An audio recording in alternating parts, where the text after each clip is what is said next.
This conservation principle for momentum, if you see,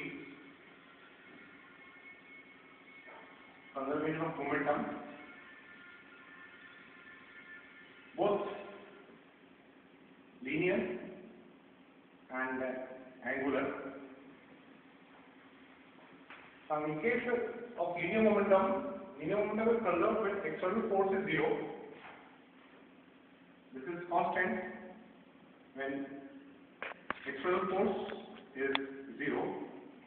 Similarly, for angular momentum is conserved or it is constant when external torque is 0. Now, for conservation of linear momentum, when we write P is constant, we write here M1 V1 is equal to M2 V2, momentum before collision is equal to momentum after collision, or momentum before explosion is equal to momentum after explosion. So now, if you differentiate this quantity, we get M1 x1 is equal to M2 x2. So this is in terms of position, and if you differentiate this quantity, we get M1 A1 is equal to M2 A2. Force on one is equal to the force on other. That means there is a mutual force between the two particles and there is no external force.